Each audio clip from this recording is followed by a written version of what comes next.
Alhamdulillah wassalatu wassalamu ala Rasulillah wa ala alihi wa sahbihi wa mawalah wa la hawla wa la quwata illa billahi wa ba'du. Ma'asyiral muslimin yang dimuliakan Allah Subhanahu wa taala. Ada seorang ulama yang dikenal dalam sejarah, seorang alim Az-Zahid Al-Abid, namanya Bishr Al-Hafi rahimahullahu ta'ala. Bishr Al-Hafi rahimahullahu ta'ala mengatakan, inna qauman yata'abbaduna wa yajtahiduna fi Ramadan. Sesungguhnya ada beberapa kaum yang saat Ramadan mereka beribadah dan sungguh-sungguh melaksanakan ibadah. Tetapi setelah keluar Ramadan, mereka tidak sesemangat di bulan Ramadan dan tidak sesemangat ibadah di bulan Ramadan. Apa kata beliau? Bi'sal qaum, qaumun la ya'rifuna Allah haqqan illa fi syahri Ramadan. Maka seburuk-buruk kaum adalah kaum yang seperti itu. Mereka tidak mengenal Allah dengan sebenar-benar pengenalan kecuali di bulan Ramadan saja. Inna salihah alladhi yata'abbad wa yajtahid as-sanatu kullaha. Harusnya orang baik, orang saleh itu mereka beribadah dan bersungguh-sungguh as-sanata kullaha, dijadikan satu tahun itu semua Ramadan. Satu hari ada seorang laki-laki menemui Amirul Mukminin Ali radhiyallahu anhu, dan saat itu sedang berada di Idul Fitri. Fawajadahu yatanawal khubzan fihi hashunah, di mana Amirul Mukminin Ali radhiyallahu anhu mendapati di hadapannya itu banyak makanan, roti yang sangat enak sekali. Maka orang ini mengatakan, ya Amirul Mukminin, yaumu idin, hari ini hari Id, wa khubsun khashin, dan hari ini hari makan roti ataupun makanan yang lezat di hadapan kita. Maka Ali radhiyallahu anhu mengatakan, al-yaum idun man kubila siyamuhu wa qiyamuhu, idun liman ghufira dhanbuhu wa syukira sa'yuhu wa kubila amaluhu. Al-yawma lana idun wa ghadan lana idun wa kullu yawmin la ya'sillaha fihi fahuwa lana idun. Kata Ali radhiyallahu anhu, dia menasihati, hari ini yang sedang melaksanakan Id, yang sedang berbahagia di hari Id adalah orang yang diterima puasanya, orang yang diterima salat malamnya, orang yang diampuni dosa-dosanya, orang yang berkah semua usaha di bulan Ramadannya, dan orang yang diterima amalannya. Hari ini adalah hari Id, besok juga ada Id. Setiap hari ketika seseorang tidak bermaksiat kepada Allah Subhanahu wa taala, maka dia sedang melaksanakan Id. Lihat bagaimana nasihat Amirul Mukminin Ali radhiyallahu anhu. Karena umumnya masyarakat kita ini memahami Id itu hanya sebatas pakaian, hanya sebatas makanan, hanya sebatas jalan-jalan dan begitu seterusnya. Makanya kita lihat kalau sudah mendekati Lebaran, keluarga antum sibuk, bah pasar bah, ke mall, toples belum ada isinya nih, baju anak belum dibeli, padahal bajunya satu lemari. Ini bukan Id dalam Islam ini. Kata Ali radhiyallahu an, Id itu orang yang diterima puasanya, orang yang diterima solat malamnya, orang yang diampuni dosa-dosanya, orang yang bermanfaat usaha selama Ramadannya, dan orang yang diterima amalnya. Itulah yang pantas melaksanakan Id. Anehnya, orang yang paling bahagia pula orang-orang yang justru mereka tidak melaksanakan ibadah. Saat Ramadan malas, saat Id paling bahagia pula dia.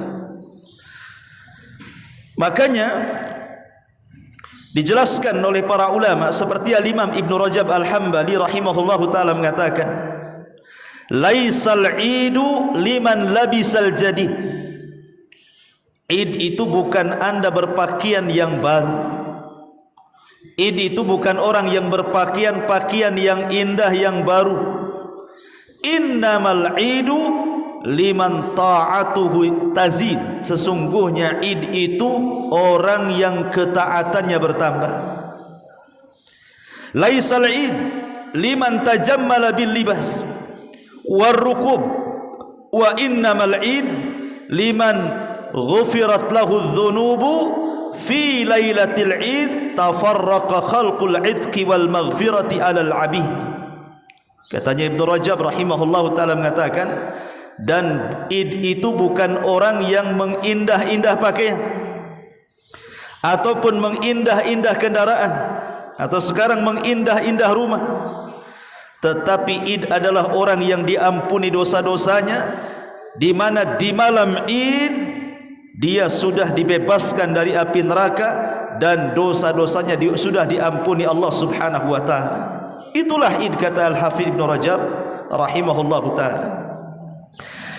Ma'asyiral muslimin yang dimuliakan Allah Subhanahu wa taala, Umar bin Abdul Aziz rahimahullahu taala, suatu ketika dia keluar pada hari raya Idul Fitri.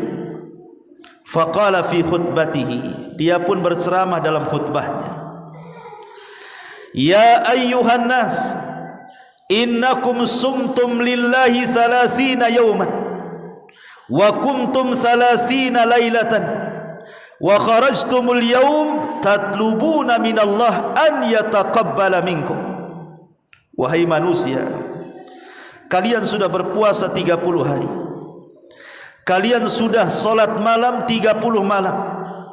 Sekarang kalian keluar di hari Id meminta kepada Allah Subhanahu wa taala agar diterima amalan-amalan kalian selama Ramadan. Artinya Id adalah bagi seorang yang beriman, mereka berdoa kepada Allah Subhanahu wa taala selama 30 hari yang kita habiskan dengan puasa dan qiyamul lail, qiraatul Quran, berzikir dan begitu seterusnya. Di hari Id itulah harusnya kita berdoa kepada Allah Subhanahu wa taala agar amalan kita diterima. Makanya kebiasaan para sahabat, apabila berjumpa satu dengan yang lainnya, apa doa mereka? Taqabbalallahu minna wa minkum. Jawabannya juga taqabbalallahu minna wa minkum. Semoga Allah Subhanahu wa taala menerima amalan kami dan kalian. Maka yang menjawab juga sama, semoga Allah menerima amalan kami dan juga kalian. Itu harusnya disyiarkan. Justru doa yang seperti ini terkadang pula tidak disyiarkan, yang lain pula disyiarkan. Ma'asyiral muslimin yang dimuliakan Allah Subhanahu wa taala, Al-Imam Anas ibn Malik rahimahullahu taala, Anas ibn Malik rahimahullahu taala mengatakan, kullu yaumin yamurru 'alal mu'min wa la yaktubu 'alaihi dhanbun fa huwa yaumu 'idin. Setiap hari lewat padanya seorang mukmin, kemudian tidak dicatat padanya dosa, maka pada hari itulah dia sedang Id. Jadi Id itu adalah membersihkan dosa. Tapi apa yang terjadi hari ini? Justru ketika datang Id itu manusia seolah-olah keluar dari keletihan dia, kemudian bermaksiat kepada Allah Subhanahu wa taala. Berapa banyak coba saat Id terjadi ikhtilat di sana sini, salaman yang bukan mahram, belum lagi kemudian diagendakan pelesiran ataupun jalan-jalan ke pantai-pantai yang di situ tabarruj di mana-mana. Subhanallah. Sementara kita di bulan Ramadan mengharap ampunan kita diampuni oleh Allah Subhanahu wa taala, setelah Ramadan tiba-tiba melakukan dosa kembali. Itu bukan Id, kata para ulama. Ma'asyiral muslimin yang dimuliakan Allah Azza wa Jalla, dari sini yang ingin saya nasihatkan. Lalu apa yang harus kita lakukan setelah Ramadan ini? Setelah Ramadan lewat kepada kita, apa sebenarnya yang harus kita lakukan? Yang pertama, berdoa kepada Allah Subhanahu wa taala, jangan sampai hati kita yang sudah terbiasa ibadah di bulan Ramadan tiba-tiba kemudian intikas. Intikas itu artinya berpaling, kesibukan Ramadan hanya sebatas Ramadan, luar Ramadan beda pula kemudian aktivitasnya. Dari sini Nabi SAW mengajarkan satu doa yang selalu dibaca Nabi SAW dari Ummu Salamah radhiyallahu anha. Nabi SAW suka berdoa kepada Allah, ya muqallibal qulub tsabbit qalbi ala dinik. Wahai zat yang membolak-balikkan hati, tetapkan hatiku di atas ketaatan dan agama. Minta seperti ini, jangan sampai dibolak-balikan. Yang tadinya rajin ibadah masuk pula kemaksiatan kepada yang bukan ibadah setelah Id. Ini yang pertama, minta agar hati kita jangan dibolak-balikan. Yang kedua, dawamut taubah, teruslah meminta ampun kepada Allah Azza wa Jalla. Kalau Ramadan jelas malamnya malam ampunan, siangnya juga siang ampunan, tanpa harus kita mengatakan Rabbighfirli, ya Allah ampuni dosaku. Ramadan itu sudah mengampuni dosa kita, karena Rasul yang mengatakan man shoma ramadanan imanan wa ihtisaban ghufira lahu ma taqaddama min dhanbi. Siapa yang berpuasa di bulan Ramadan penuh iman dan mengharap pahala Allah, Allah ampuni dosa-dosanya. Artinya siangnya Ramadan itu siang ampunan, malamnya juga sama. Man qama ramadanan imanan wa ihtisaban ghufira lahu ma taqaddama min dhanbi. Siapa yang melaksanakan tarawih, qiyamul lail, salat malam penuh iman dan mengharap pahala Allah, Allah ampuni dosa-dosanya. Jadi tanpa kita mengatakan Rabbighfirli, ya Allah ampuni dosaku, malamnya siangnya semua sudah ampunan bagi kita. Tapi di luar Ramadan tidak demikian. Di luar Ramadan kalau kita ingin diampuni dosa-dosanya, minta ampun, bertobat kepada Allah Subhanahu wa taala, maka biasakan dawamut taubah. Kemudian yang ketiga, as-sabru 'alal mudawamah. Ini yang paling penting, sabar di dalam mempertahankan istiqamah. Jangan seperti firman Allah Subhanahu wa taala di mana Allah mengatakan kallati naqadat ghazlaha ba'da min ba'di quwwatin ankatha. Dahulu di zaman Nabi ada orang gila, ada seorang wanita kurang waras.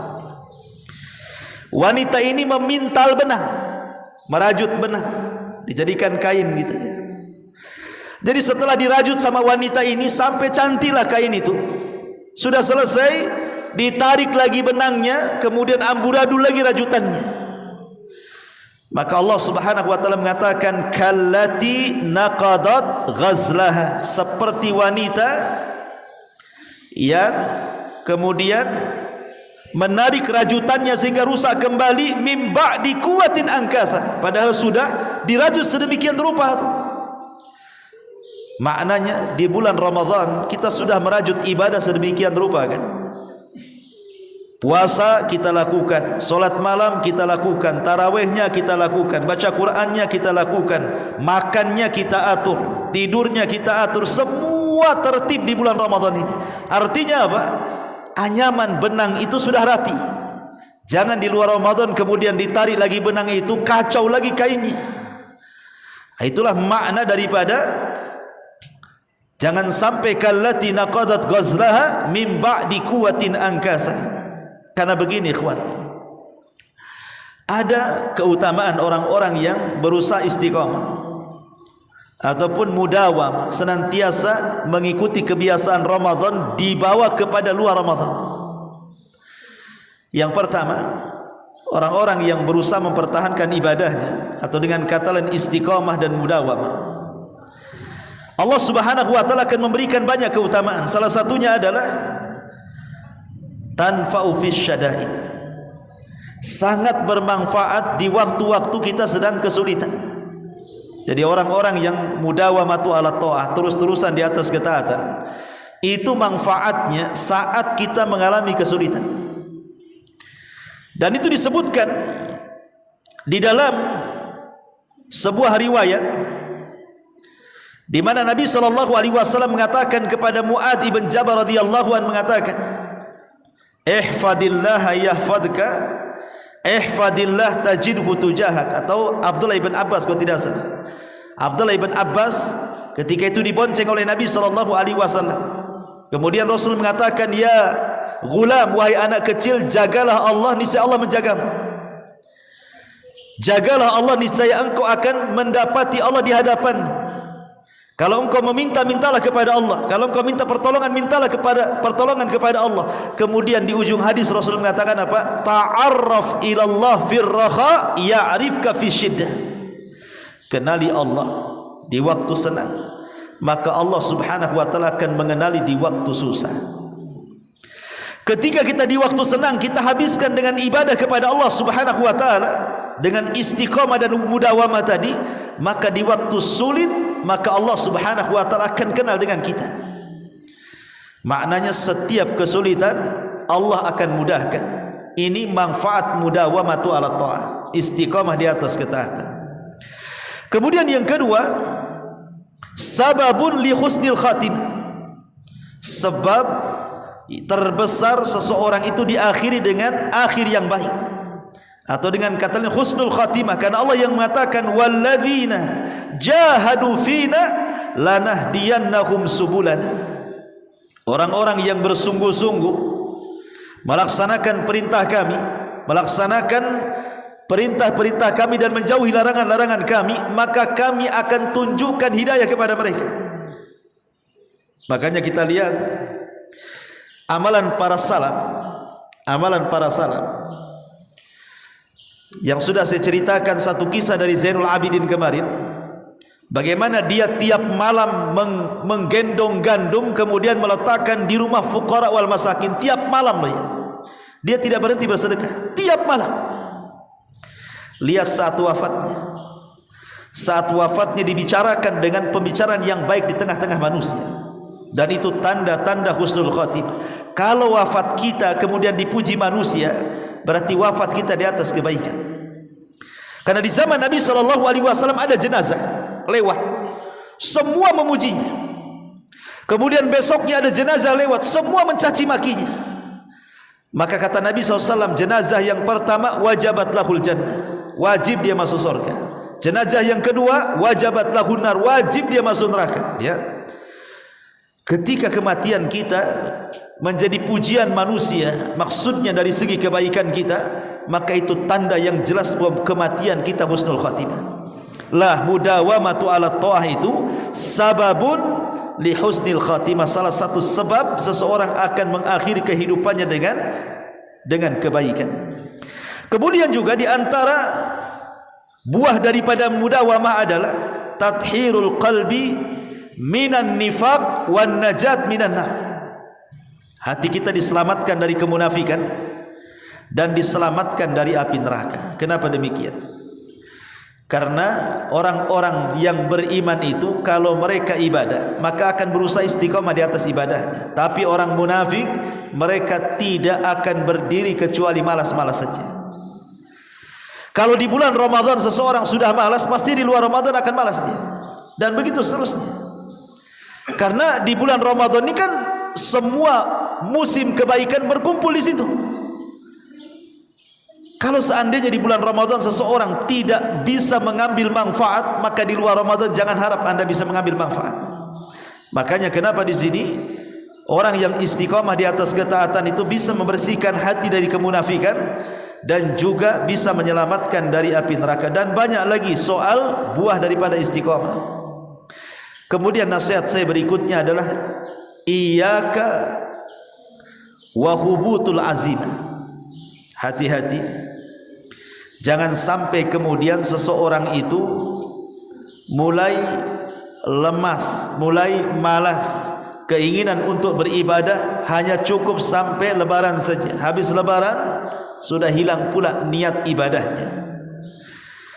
Makanya ada 5 perkara jangan sampai ditinggalkan, karena ini kebiasaan kita di bulan Ramadan kan. 5 perkara ini. Pertama, menjaga solat. Di bulan Ramadan kan kita jaga solat, betul-betul kita jaga solat. Yang kedua, membaca Quran. Di bulan Ramadan kita baca Quran. Kemudian yang ketiga, zikrullah, berzikir kepada Allah. Kemudian yang keempat, berkawan dengan orang baik, karena orang iktikaf itu tidak mungkin yang masuk kecuali yang baik. Kalau orang-orang tidak baik itu malas dia tinggal di masjid. Kemudian juga yang kelima, berdoa kepada Allah Azza wa Jalla. 5 perkara ini jangan ditinggalkan di luar Ramadan, karena ini kebiasaan Ramadan. Salat tepat waktu, kemudian membaca Al-Quran, kemudian berzikir kepada Allah, kemudian mencari teman yang baik, dan berdoa kepada Allah Subhanahu wa ta'ala. Pertanyaannya, kita ini sudah lelah letih di bulan Ramadan. Salat malamnya, puasanya, baca Qurannya, lelah kita ini, kadang ngantuk tengah malam. Apa kira-kira tanda kalau ibadah kita selama Ramadan diterima? Adakah tanda-tandanya kalau ibadah kita ini diterima selama Ramadan ini? Ma'asyiral muslimin yang dimuliakan Allah Subhanahu wa ta'ala, kata para ulama, tanda diterima ibadah kita di bulan Ramadan adalah taghayyurul ahwal ila ahsani halin. Taghayyurul ahwal ila ahsani halin. Ketika keluar Ramadan, kondisi kita jauh lebih baik dibandingkan Ramadan. Kalau kita bisa merubah kehidupan kita ini, perilaku kita, akhlak kita, ibadah kita di luar Ramadan, berarti ibadah di bulan Ramadan itu diterima. Tapi kalau setelah Ramadan, di bulan Ramadan Masya Allah gitu ya, istihad ibadah kita luar biasa, sampai di luar Ramadan malas-malas lagi, ulama mengatakan bahwa ini tanda ibadah kita tidak diterima. Jadi mudah saja ingin melihat tanda ibadah kita diterima atau tidak itu, lihat kondisi setelah Ramadan. Karena Ramadan itu bukan akhir, tapi Ramadan itu awal. Ramadan itu awal, ikhwan. Ibaratnya kalau kita ini sekolah, Ramadan itulah sekolahnya. Kita belajar di bulan Ramadan gitu ya. Belajar solat malam, belajar tarawih, belajar puasa, belajar baca Quran. Itulah belajarnya di bulan Ramadan. Hasilnya itu setelah Ramadan. Dapat ijazahnya itu setelah Ramadan. Diamalkan gak ilmunya di bulan Ramadan itu? Setelah Ramadan. Lah ini kata para ulama, inilah tanda kalau seseorang itu diterima ibadahnya selama Ramadan. Tapi kalau tidak lebih baik, maka ulama mengatakan berarti tanda ibadah kita sia-sia. Kemudian ulama mengatakan bahwa wa'bud rabbaka hatta ya'tiyakal yakin. Sembahlah Allah sampai datang kepadamu sebuah keyakinan, maksudnya kematian. Imam Ahmad ibn Hanbal rahimahullahu ta'ala pernah ditanya, mata yajidu al-abdu ta'mar raha. Imam, kapan sih seorang hamba itu istirahat? Istirahat tidak solat, istirahat tidak puasa, istirahat tidak baca Quran, pokoknya istirahat ibadah. Kapan orang itu istirahat? Kok masih saja kita disuruh untuk solat, disuruh untuk puasa, disuruh untuk baca Quran? Kapan sampai kapan ini istirahatnya? Maka kata Imam Ahmad, inda awwali qadamin yadha'uha fil jannah. Kalau anda istirahat, kata Imam Ahmad, maka istirahatlah ketika kedua telapak kaki kita menginjak surga. Baru istirahat. Kalau di dunia mana bisa istirahat? Makanya Al-Hafidh Ibn Hajar rahimahullahu ta'ala ketika menjadi qadi Mesir, Al-Hafidh Ibn Hajar ma'ruf ya, pengarang kitab Bulughul Maram, Fathul Bari, banyak karya-karyanya. Suatu ketika dia jalan-jalan ke pasar. Namanya dia seorang qadi kerajaan. Kan qadi kerajaan kan dimuliakan, ikhwan. Dikasih kendaraan dari kerajaan, dikasih pakaian yang megah dari kerajaan, dikasih gaji tetap dari kerajaan, hidupnya dimuliakan. Karena dia qadi, seorang hakim kerajaan Mesir. Berangkat dia ke pasar, entah mau membeli sesuatu.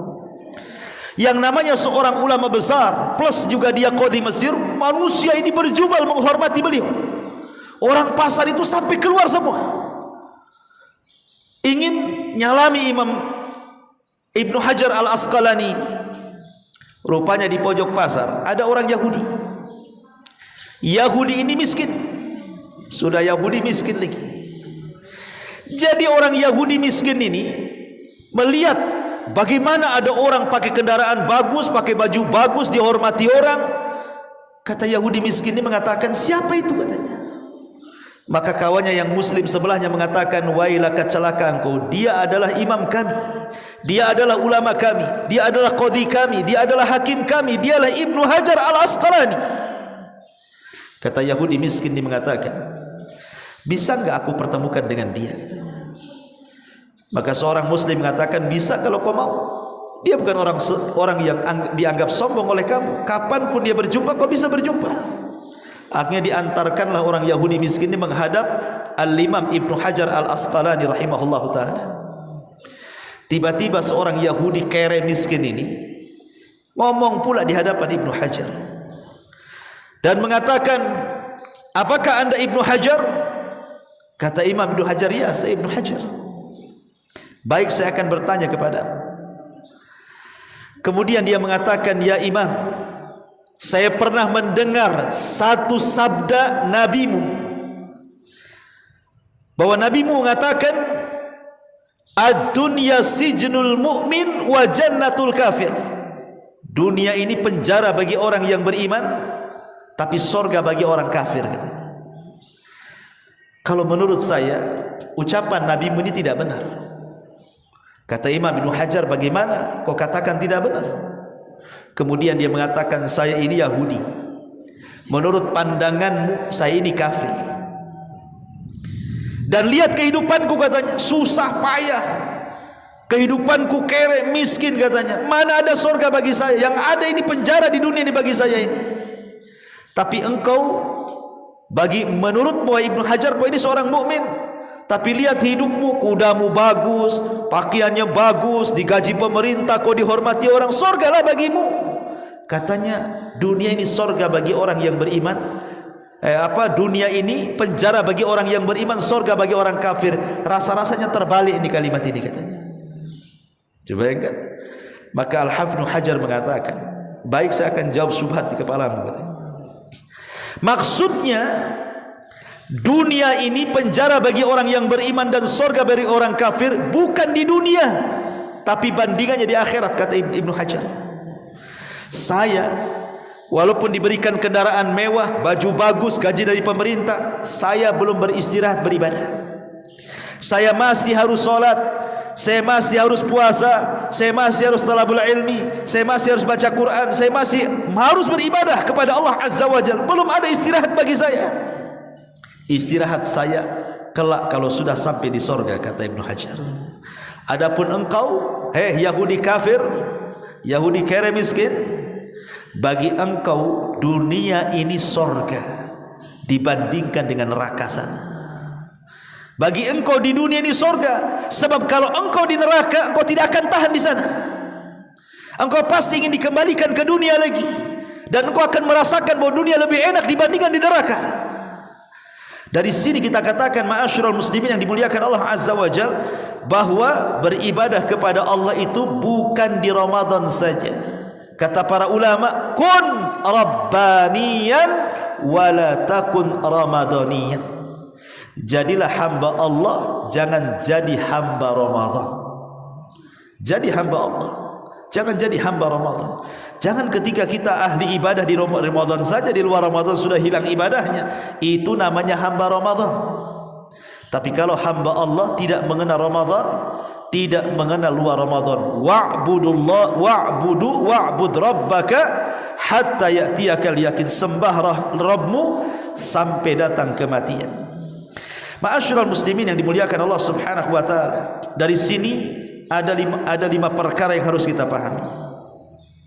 Setelah Ramadan yang harus kita pahami adalah 5 perkara. Yang pertama sudah saya sebutkan, berdoalah kepada Allah agar jangan sampai hati kita ini dibolak-balikan, yang tadinya semangat ibadah di Ramadan menjadi lemas di luar Ramadan.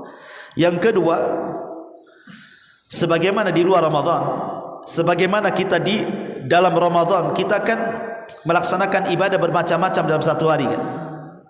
Siangnya kita puasa, malamnya kita qiyamul lail, malamnya kita baca Quran, kadang sedekah dan begitu seterusnya. Di luar Ramadan satu hari ini kita bisa mengumpulkan banyak ibadah kan?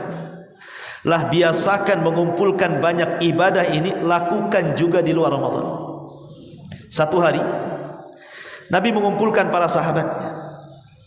Kemudian Nabi SAW mengatakan dan bertanya dalam riwayat Abu Hurairah radhiyallahu an, man atba'a minkumul yauma janazah. Siapa di antara kalian yang hari ini mengikuti jenazah orang mati?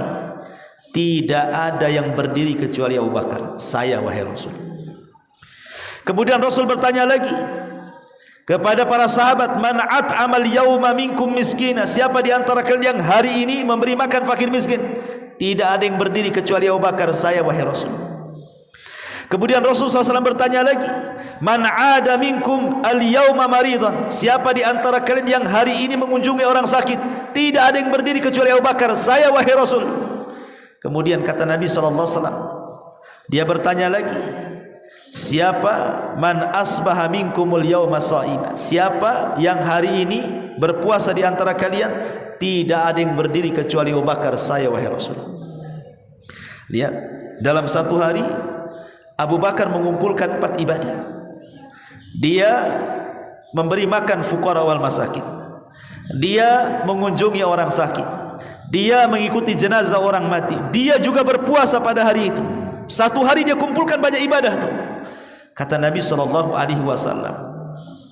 man majtama'na fi mri'in illa dakhalal jannah. Tidaklah 4 perkara terkumpul dalam satu hari pada seorang mukmin dipastikan masuk surga dia. Tidaklah 4 perkara terkumpul pada seorang mukmin dipastikan masuk surga, kata Nabi. Maknanya di sini, kalau di bulan Ramadan kita bisa mengumpulkan ibadah banyak dengan berbagai macam ibadah di bulan Ramadan, maka biasakan itu juga di luar Ramadan. Kemudian yang ketiga, ta'alluq bil masajid.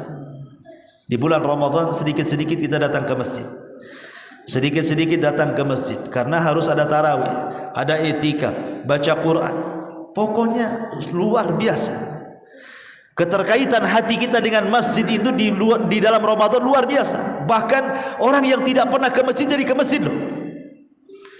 Orang 1 tahun dia nggak pernah ke masjid, tapi kalau Ramadan ikut dia tarawih. Sampai ada masjid itu tidak muat saking banyaknya, sampai ke jalan-jalan.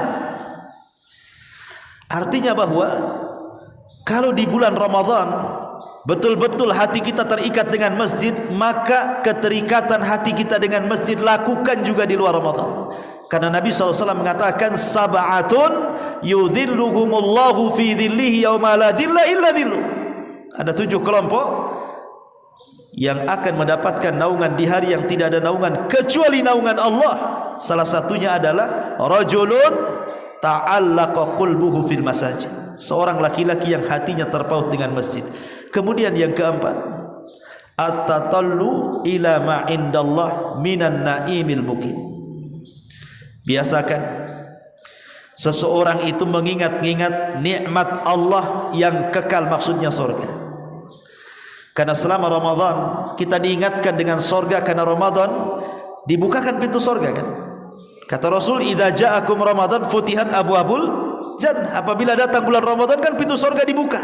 Artinya di bulan Ramadan kita diingatkan dengan surga. Maka di luar Ramadan pun sama. Kalau kita diingatkan dengan surga, semangat kita ibadah. Kemudian yang terakhir, jangan meluaskan di luar Ramadan dengan perkara-perkara mubah, apalagi yang haram.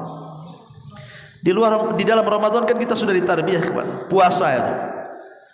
Puasa itu seseorang tidak boleh makan padahal makan itu halal, mubah. Seseorang tidak boleh minum padahal minum itu halal dan mubah. Seseorang tidak boleh mencampuri istrinya padahal istri itu halal dan mubah kan? Tapi dilarang itu perkara-perkara mubah di bulan Ramadan itu. Maka perkara-perkara yang mubah saja dilarang di bulan Ramadan, apalagi yang diharamkan.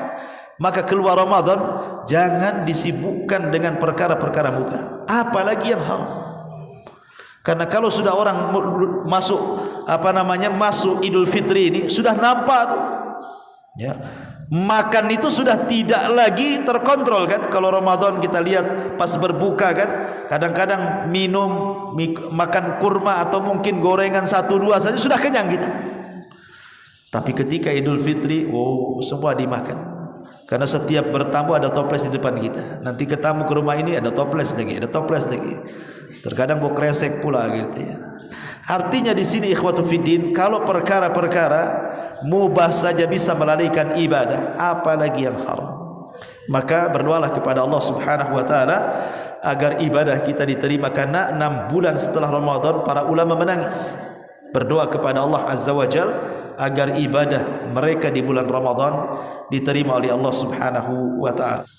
Kita sekarang masih berada di bulan Syawal. Ada ibadah yang sangat-sangat agung di bulan Syawal, yaitu ibadah puasa 6 hari. Dan apabila digandengkan dengan puasa Ramadan, maka Nabi SAW mengatakan, man shama Ramadanan thumma atba'a sittan min Syawal kana kasiyamu dahrin. Barang siapa yang berpuasa Ramadan kemudian diikuti 6 hari puasa Syawal, maka sama dengan puasa 1 tahun. Tetapi tidak semua Allah Subhanahu wa taala takdirkan di antara kita ini bisa puasa Syawal. Entah karena dia safar, entah karena sibuk bekerja sehingga pekerjaannya sangat keras, berat sehingga tidak bisa berpuasa, atau karena ada perkara-perkara lain. Akan tetapi walaupun seandainya di antara kita tidak bisa puasa Syawal, sebenarnya di sana ada amalan-amalan yang sebanding dengan amalan-amalan puasa. Jadi bagi orang-orang yang tidak sanggup berpuasa Syawal, di sana ada amalan-amalan yang pahalanya itu sebanding dengan amalan puasa. Dan itu bukan hanya satu amalan, banyak. Maka di pagi hari ini kita akan membahas beberapa amalan yang kalau diamalkan pahalanya sebanding dengan pahala orang yang berpuasa. Amalan apa saja? Yang pertama, sebutkan oleh para ulama, al-ghibtah. Ghibtah itu amalan yang paling ringan, tetapi bernilai pahala besar di hadapan Allah Subhanahu wa taala. Apa itu ghibtah? Ghibtah itu hasad yang dibolehkan, bahkan hasad yang terpuji. Hasad itu kan ada 2. Ada hasad yang tercela.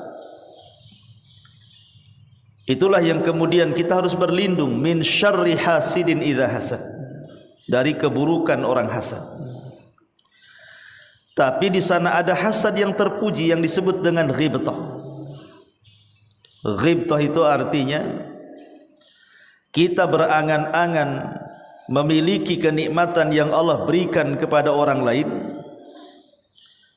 tanpa menghendaki kehilangan nikmat tersebut, tetapi dia ingin melakukan hal yang sama seperti yang ia lakukan. Itu namanya ghibtah. Maka orang yang melakukan ini pahalanya sama dengan orang yang Allah berikan nikmat kemudian dia bisa beribadah dengan nikmat itu. Dan itu disebutkan dalam sebuah hadis. Kata Nabi SAW, innamad dunya li arba'ati nafar. Dunia ini untuk 4 kelompok. Dunia ini untuk 4 kelompok. Siapa saja 4 kelompok ini? Abdun razaqahullahu, atau abdan razaqahullahu abdun razaqahullahu malan wa ilman fahuwa yattaqi fihi rabbah wa yasilu fihi rahimah wa ya'lamu lillahi fihi haqqah fahada bi afdalil manazil. Seorang hamba yang Allah Subhanahu wa taala berikan harta yang melimpah serta pengetahuan agama yang mumpuni. Dengan ilmunya dia gunakan harta itu untuk bertakwa kepada Rabb-Nya. Dia bisa menyambung dengan harta itu rahim-rahimnya, kerabat-kerabatnya, dan dia mengetahui hak-hak Allah Subhanahu wa taala seperti zakat, sedekah dan yang semacamnya. Maka hamba ini seafdal-afdalnya tempat di sisi Allah Subhanahu wa taala. Ini yang pertama. Yang kedua, abdun razaqahullahu ilman wa lam yarzuqhu malan fahuwa sadiqun niyati yaqulu law anna li malan la amiltu bi amali fulani fahuwa biniyatihi fa ajruhu masawaun. Seorang hamba yang Allah berikan ilmu tapi Allah tidak berikan harta kepada dia, tetapi dengan ilmunya, walaupun dia tidak punya harta, tapi dia punya niat yang baik, yang jujur. Dengan niatnya dia mengatakan, kalau aku punya harta seperti orang itu, maksudnya orang itu yang dengan hartanya bertakwa kepada Allah Azza wa Jal, aku pun akan mengamalkan hal yang sama seperti dia. Maka Rasul mengatakan, maka dia dengan niatnya pahalanya sama dengan orang yang punya harta dan punya ilmu. Jadi kalau seandainya ada tetangga punya harta banyak, bisa haji, kita pula tak punya harta tapi pengen haji, kemudian kita katakan dalam hati kita, aku pun kalau seperti dia, aku pun sama akan melakukan hal yang sama. Maka dengan niat kita dan kejujuran niat kita itu, kita dapat pahala seperti dia juga dapat pahala. Pahalanya sama di hadapan Allah Azza wa Jalla. Dari sini menunjukkan apa? Bahwa niat itu membesarkan yang kecil dan mengecilkan yang besar. Itulah niat. Maka hanya semata-mata ghibtah saja itu sudah bisa mendapatkan amalan seperti orang yang lain amalkan. Jadi kalau kita tidak bisa berpuasa karena safar atau karena kerja keras, kerja berat sehingga tidak mungkin atau tidak memungkinkan untuk berpuasa, maka kita tinggal niat saja, ya Allah, kalau aku seperti dia, tidak ada kerjaan, hidupnya hanya ibadah saja, saya pun pengenlah seperti dia. Maka niat kita ingin mencontoh orang lain walaupun kita tidak bisa, itu sudah mencukupkan mendapatkan pahala yang sama. Kan enak. Ini amalan ringan sebenarnya, tetapi jarang pula dilakukan. Ini yang pertama. Yang kedua, amalan yang sama dengan amalan orang yang berpuasa adalah dengan cara mengajak orang lain berpuasa. Kalau seandainya kita ini mengajak orang lain, berdakwah kepada orang lain, menyuruh orang lain berpuasa, mungkin dengan cara menyebar keutamaan-keutamaan puasa di medsos, atau mengajak ya minimalnya keluarga atau tetangga menjelaskan tentang keutamaan puasa Syawal. Tiba-tiba kemudian apa yang kita share atau yang kita tulis di medsos itu dibaca orang, akhirnya kemudian tertarik untuk mengamalkan apa yang kita tulis, kemudian dia berpuasa karena membaca tulisan kita atau karena dakwah kita. Maka kalau dia berpuasa, kita pun dapat pahala dia. Karena Nabi SAW yang mengatakan, adal ala khairin kafaili. Orang yang mengajak manusia untuk berbuat baik, maka kita dapat pahala orang yang mengikuti ajakan kita. Ini yang kedua. Yang ketiga, berusaha untuk menjaga adab-adab di hari Jumat. Kata Nabi SAW, man ghassala yaumal jum'ati wagtasal. Barang siapa yang mandi pada hari Jumat, kemudian berangkat di awal-awal, maksudnya pagi-pagi dia sudah berangkat. Wagtasala thumma bakar, mandi kemudian berpagi-pagi, wabtakar, dan dia pun betul-betul bersegera untuk datang ke salat Jumat, wa masya, dan berjalan kaki, walam yarkab, dan dia tidak mengendarai apapun, minal imam, wadana minal imam, kemudian dia mendekat kepada imam, fastama'a, dan dia pun mendengarkan khutbah imam, walam yalghu, dan dia tidak bermain-main, betul-betul sungguh-sungguh melaksanakan Jumat. Apa pahalanya? Kana lahu bi kulli khutwati amalu sanatin ajru siyamiha wa qiyamiha. Kata Nabi SAW, maka setiap langkah kakinya adalah pahala amalan setahun bagi dia berpuasa dan qiyam lailnya. Subhanallah. Kalau kita mandi di hari Jumat, dan mandi di hari Jumat itu pendapat yang kuat hukumnya wajib, walaupun ada yang mengatakan sunnah, karena ada hadis yang mengatakan ghuslu yaumil jum'ati wajibun, mandi di hari Jumat itu wajib. Kemudian setelah itu berwangi-wangi, kemudian bergegas, manusia belum datang ke masjid dia sudah ke masjid.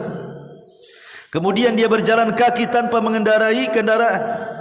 Kemudian sampai di masjid dia mendekat kepada imam dan betul-betul mendengarkan dengan seksama khutbah imam. Maka setiap langkahnya, setiap langkah kaki kita di rumah ke masjid itu, maka akan dapat pahala amalan setahun puasanya dan qiyamul lailnya.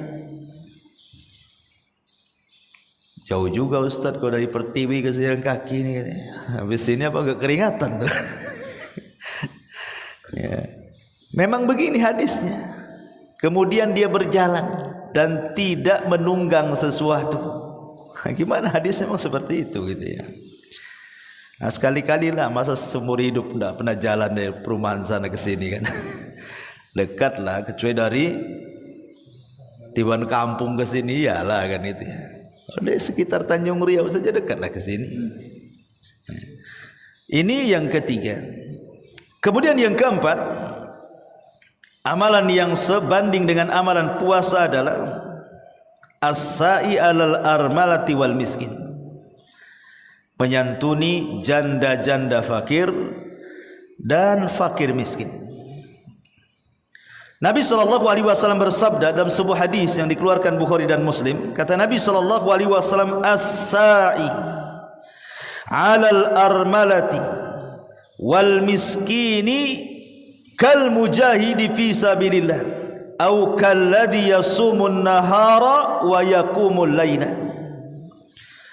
Orang-orang yang membantu ataupun menyantuni para janda-janda miskin ataupun orang-orang miskin, maka sebanding dengan orang yang jihad di jalan Allah, atau sebanding dengan orang yang mengerjakan puasa di siang hari dan mengerjakan salat malam di malam hari. Maka ini juga pahala yang sebanding dengan puasa. Kalau kita tidak bisa puasa Syawal, cari janda, beli nasi padang gitu ya, santuni mereka.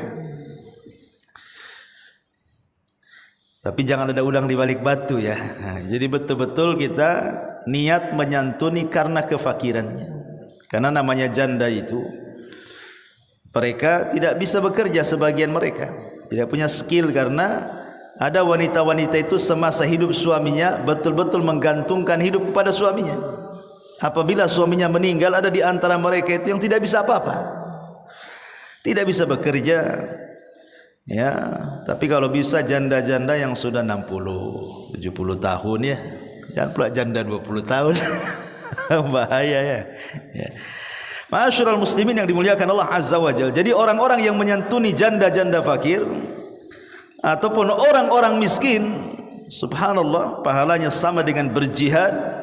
Yang kedua, pahalanya sama dengan puasa. Yang ketiga, pahalanya sama dengan orang yang qiyamul lail. 3 keutamaan, subhanallah. Ini yang keempat. Kemudian yang kelima,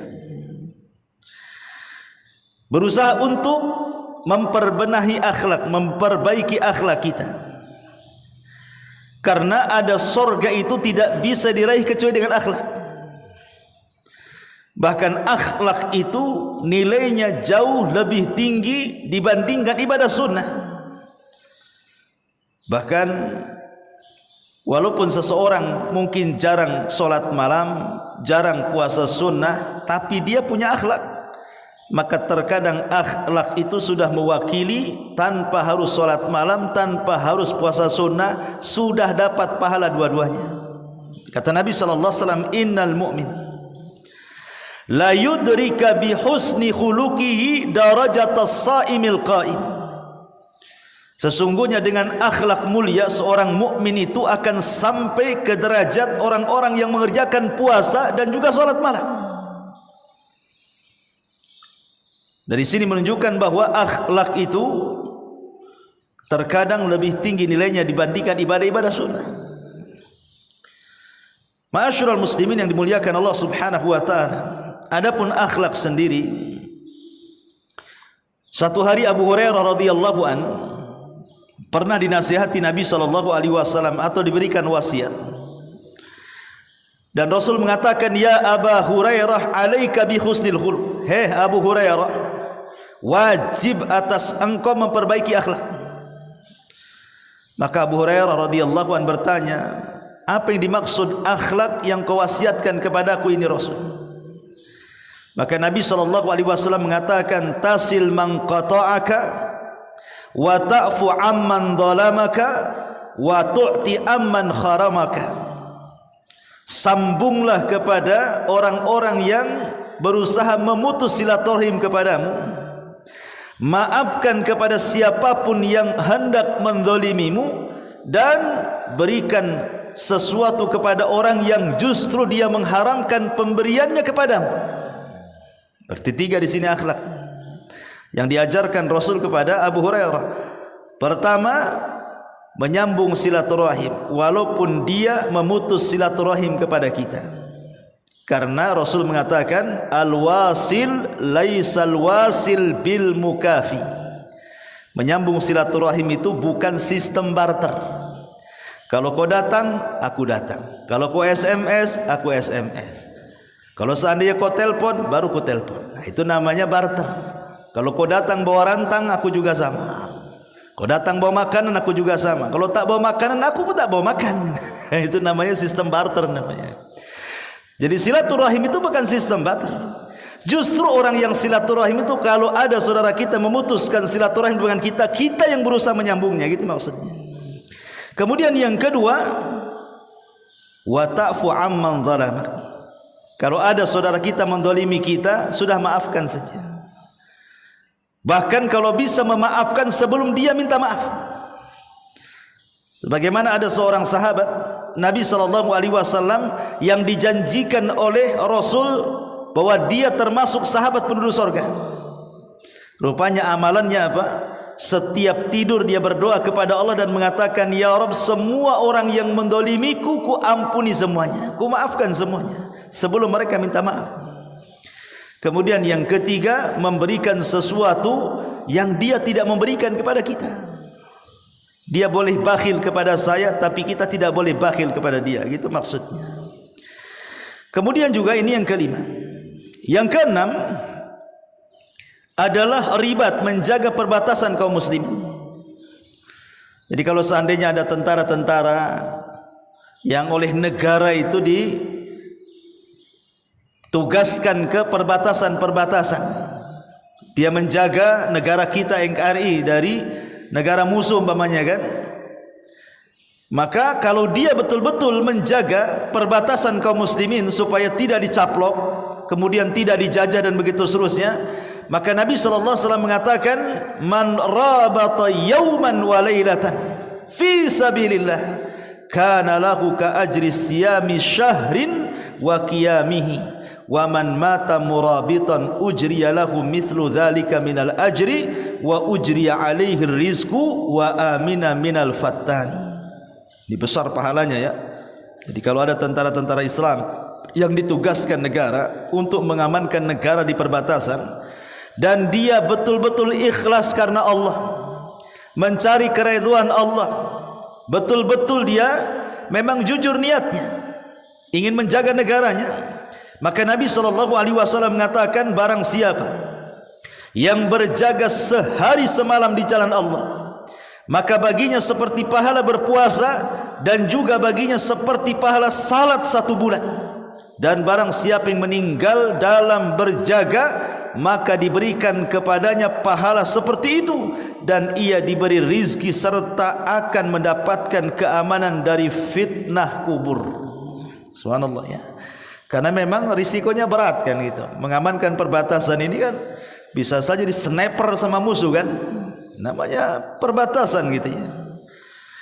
Nah, kita lihatlah sekarang kayak di daerah-daerah yang konflik di perbatasan ingin keluar dari negara NKRI kan, mereka rusuh buat rusuh. Ketika KB itu kan. Ma'asyiral muslimin yang dimuliakan Allah Azza wa Jalla. Ini yang ke-6. Yang ke-7, di antara perkara-perkara yang sebanding dengan pahala puasa adalah menjaga hak-hak bertetangga. Al-Imam Ahmad dan juga Bazzar dan juga Imam Ibn Hibban dalam sahihnya serta Hakim dalam Mustadraknya meriwayatkan sebuah hadis yang sampai kepada Abu Hurairah radhiyallahu anhu.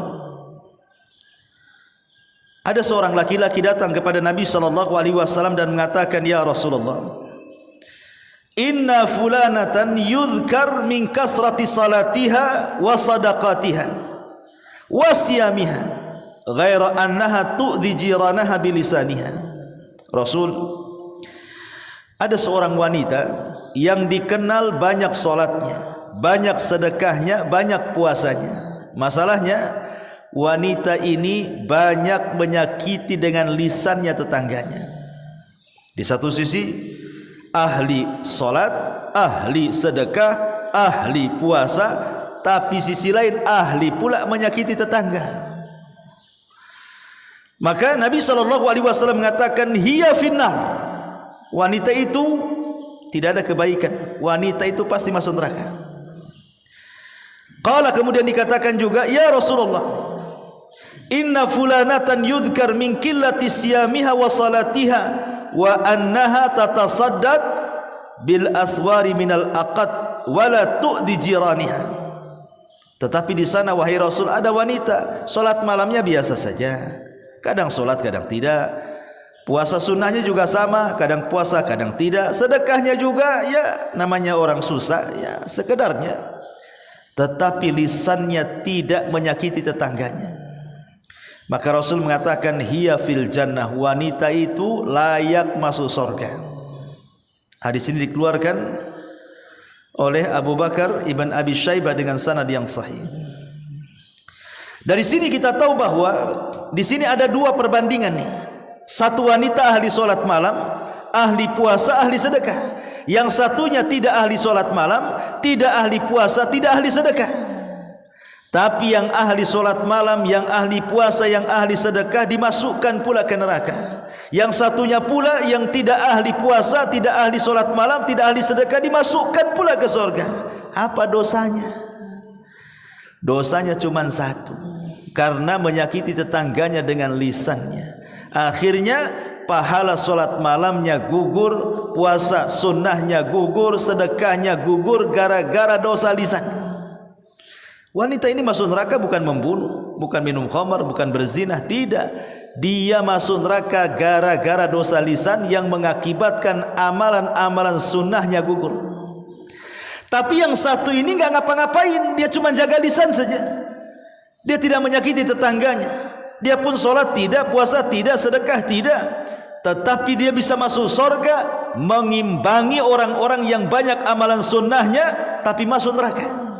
Dari sini kita tahu bahwa menjaga lisan, menjaga hak-hak bertetangga dengan lisan itu bisa membandingi orang yang melakukan amalan sunnah seperti salat, puasa dan sedekah. Maka ini yang ketujuh, berusaha menjaga hak-hak bertetangga. Kemudian yang nomor 8 disebutkan oleh para ulama, taftirus shaim, memberi bukaan pada orang yang puasa. Gak usah jauh-jauh lah, kalau puasa Syawal ini kalau ngasih iftar ke masjid biasanya nggak ada orang datang kan. Ramadan aja orang datang ke masjid tuh. Kalau Syawal kan susah tuh nyari orang iftar. Keluarga kita saja lah. Mungkin ibu kita, bapak kita, atau istri kita, atau kerabat kita yang sedang berpuasa. Kemudian siang itu kita sudah niat, saya nggak puasa nggak enak lah, biar saya dapat pahala puasa-puasa keluarga saya. Jadi saya sudah niat, saya akan cari bukaan yang enak untuk mereka. Nah gitu ya. Kemudian kita keliling tuh siang-siang tuh, semua dibeli, macam-macam dibeli. Nah, kemudian kita hadiahkan supaya mereka berbuka. Kita dapat pahala mereka. Kata Nabi SAW dalam hadis Zaid ibn Khalid al-Juhani, man fattara sa'iman kana lahu mithla ajrihi ghaira annahu la yanqus min ajri as-sa'imi syai'un. Barang siapa yang membuat orang yang berpuasa itu membatalkan puasanya dengan iftar yang kita berikan kepada mereka, maka dia dapat pahala orang yang berpuasa tersebut tanpa mengurangi pahala dia sedikit pun. Ini yang nomor 8. Kemudian juga yang terakhir, yang nomor 9. Ma'asyiral muslimin yang dimuliakan Allah Subhanahu wa taala, adalah orang-orang yang ketika dia sehat dia suka puasa. Ketika dia sehat dia suka sholat malam, dia suka sedekah. Pokoknya ketika sehat itu dia selalu melakukan itu. Tiba-tiba Allah takdirkan dia sakit. Akhirnya dengan sakit itulah akhirnya dia tidak bisa sholat malam lagi, tidak bisa puasa sunnah lagi, tidak bisa sedekah lagi. Maka orang-orang yang ketika sehatnya dia melakukan amalan yang baik, kemudian ketika sakitnya tidak bisa, maka dia tetap dapat pahala seperti ketika sehatnya. Banyak ketika sehatnya dia ahli puasa, ahli sholat malam, ahli sedekah. Ketika sakit tidak bisa apa-apa, terbaring gitu ya. Sehingga dia pengen sholat tak bisa, pengen puasa tak bisa, pengen sedekah perlu biaya kan itu. Maka Rasulullah SAW mengatakan, orang yang seperti ini ketika sakitnya dihitung amalan ketika sehatnya. Nah, luar biasa gitu ya. Makanya ta'arraf ilallah fir raha ya'rifka fisyiddah. Kenali Allah di waktu senang, nanti Allah mengenali kalian di waktu sulit. Dari Anas bin Malik radhiyallahu an, anna Nabiy sallallahu alaihi wasallam raja'a min ghazwati Tabuk. Bahwa Nabi sallallahu alaihi wasallam kembali dari perang Tabuk.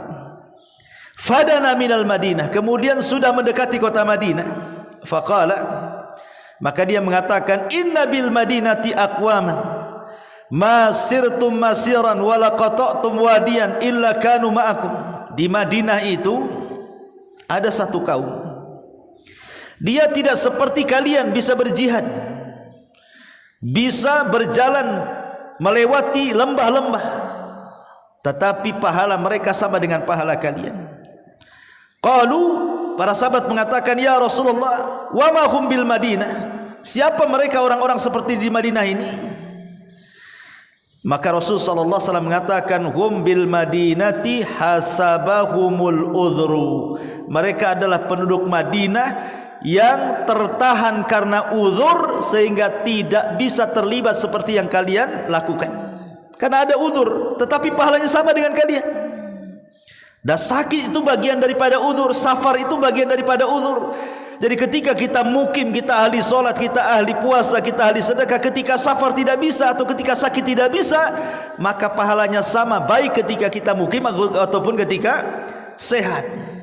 Ya, maka kenali Allah ketika kita sehat, maka Allah akan mengenali kita ketika kita sakit. Inilah 9 perkara yang disebutkan oleh para ulama pahalanya sama dengan pahala orang yang berpuasa, bahkan lebih daripada itu pahalanya sama dengan pahala orang yang mengerjakan qiyamul lail. Wallahu a'lam bishawab. Yang bisa sampaikan mudah-mudahan ada manfaatnya. Subhanakallahumma bihamdika asyhadu an la ilaha illa anta astaghfiruka wa atubu ilaik. Allahu ta'ala alam. Assalamualaikum warahmatullahi wabarakatuh.